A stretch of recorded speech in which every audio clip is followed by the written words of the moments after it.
how are you? Hi Courtney, I'm good. How are you? I'm good. Have a seat. How are you feeling after our last session? I'm feeling okay. I don't know. There's still something there. Like, we addressed it, but we didn't really address it. I understand. We have about a half hour this meeting, so let's go ahead and start talking about your week. Okay. So, I know when we left off, we were talking about just this feeling that I don't know if it's anxiety or if it's just stress or it's just tension in my chest. And I really think that it's still coming from the issues we talked about with my mom. Okay, and what does the frustration feel like for you?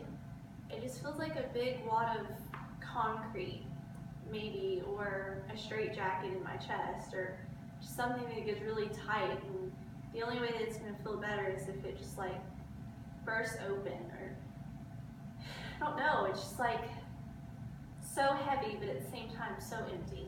So you feel like you're always carrying a burden on your shoulders. Yes. So around your chest is the most tense area. What do you think is the cause behind that? No, it's just got to be this thing that I'm dealing with mom. It's the only thing that I can put it with. What do you focus about whenever you feel your frustration and anxiety coming on? I think it's just feeling like I'm not important to her, or I'm not a significant part of her life. Like, yeah, I'm her daughter, but it's not really a big deal. So you feel like most of your frustration is towards your mom? Yeah. It's hard to say because she's my mams. You know, I want to love her. When do you feel like this frustration started coming on the most?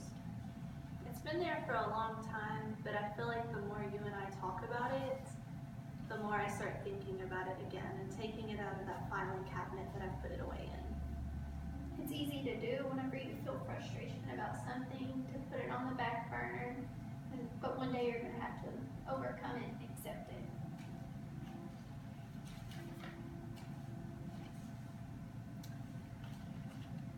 I know that I'm going to have to overcome it. My question is how? How do I do that? How do I get through life and pretend like that didn't happen? Okay, since we've kind of talked about how most of your anger is rooted from your mother, let's go ahead and try the empty therapy technique. I'm going to bring a chair in here and I want you to talk to your mother as if she was actually present with us in the room. Okay, that sounds crazy. I know it sounds a little bit uncomfortable, but once we start the dialogue and you start communicating with your mother on a more open scale, it's going to give me access to kind of view it from a different perspective. Okay. I feel like it would be more effective if she was here, because anytime we communicate, we usually end up yelling at each other. This is going to be the perfect opportunity for you not to have somebody yelling back at you, to give you time to communicate and really express how you feel without someone being negative towards you. I'm willing to give it a try. Okay, let me get a chair.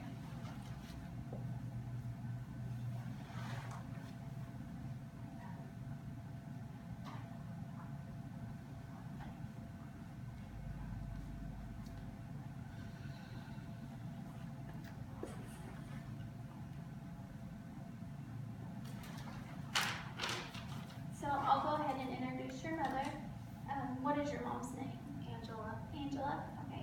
So I'll go ahead and introduce her, and when I do, I just want you to speak freely, whatever is on your mind and your heart. Just go ahead and start conversation with her.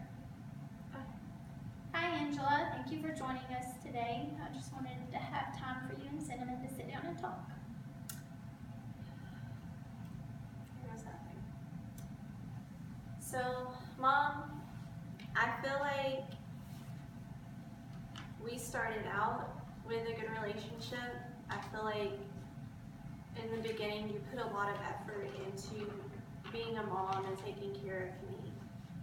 And I feel like along the way some of your personal mistakes started interfering with our relationship. You know, there was so many bad decisions that you made in your relationship with Dad, and it put stress on our whole family. And then Haley came along and it was still stress, but we still had a good family, and you were still a good mom, and you were a stay-at-home mom at that point, and it was, you know, it was good. It was routine. You were stable. And then Haley passed away, and it's like, even though that you drank before, now you had a problem. Like, your way to handle that problem was to drink. And it pushed everybody away. And so, instead of me just losing my sister, I felt like I lost my sister and I lost my mom, because instead of you continuing to be my mom and getting me through a hard place, I just had to grow up and, you know, deal with what I was going through on my own. And then it just hurt because you never recognized your drinking as a problem.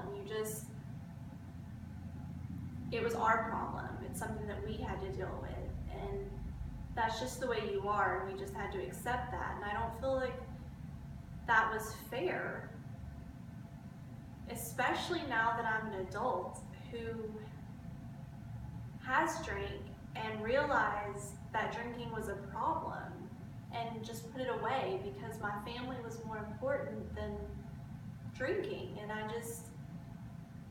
it's like, the older I get, the harder it is to deal with what you put us through. Now that I have kids, it's really hard to look at how you handled me. It's like I was your enemy and not your kid. It's like you were just your own priority and nothing else mattered. Like, we were just supposed to take care of you, and then you went blind because of it. We have had a terrible relationship for so long because of it. I just feel like you're selfish. I feel like it's all about Angela, and to hell with everybody else, and that it's always been that way. And I really don't feel like I'm the only one who feels that way, because for all my life I've just heard, that's just Angela. That's just how Angela is. But why? Why is that acceptable? It's not acceptable for Cinnamon to be like, hey, I'm drunk. To hell with all of y'all.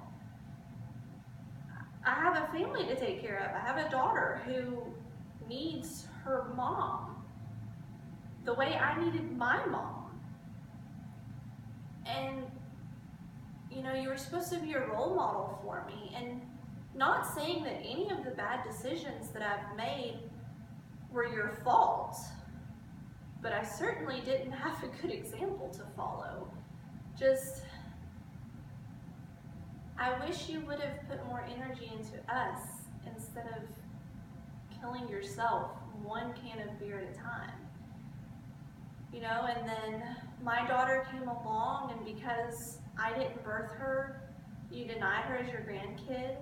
You were so ugly and so rude to Derek that now Derek doesn't want to be a part of your life. And though Kyla loves you, you're never going to play that role of grandmother that you should, and that I want you to, because now it's not because you're drunk and because you can't function, it's because you moved strangers into your house when Dad died who have completely taken control, and we're not even welcome there. You know, you gave that up, and you once again chose yourself over everybody else, and you didn't even ask us. You know, Granny lives with you, and you didn't even tell her that these people were moving in.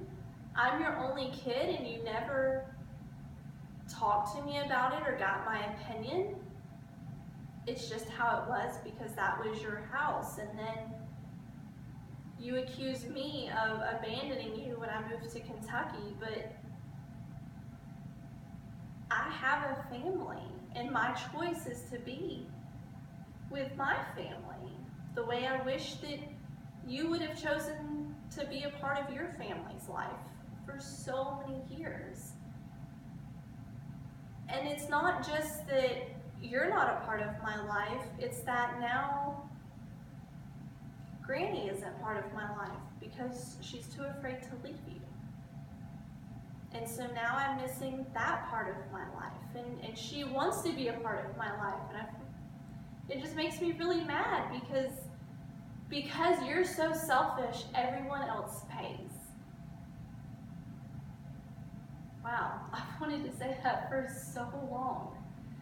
I can tell that you have a lot of frustration and you feel neglected, that your mother chose alcohol over you, forced you to grow up faster, to take care of her as well as yourself, and she missed out on a lot of amazing things in your life.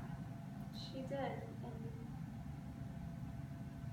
I think I'm so hurt because now I have that imbalance of I want my kid to want to be around me.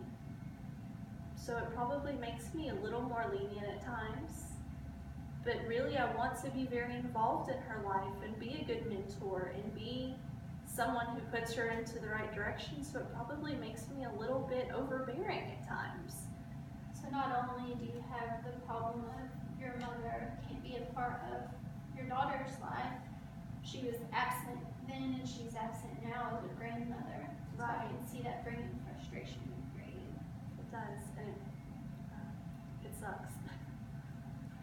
So the next part of this technique is I'm going to have you sit in this chair and speak back to yourself so that we can kind of form a dialogue between you two. I know it sounds a little uncomfortable, but it's going to give us both a better insight. You're going to be able to voice things that you think maybe your mother has felt in her opinion and her side of things that might give you a little bit of closure and understanding, and maybe help you get rid of a little bit of resentment and anger that you've held on to for so many years. Okay. So go ahead.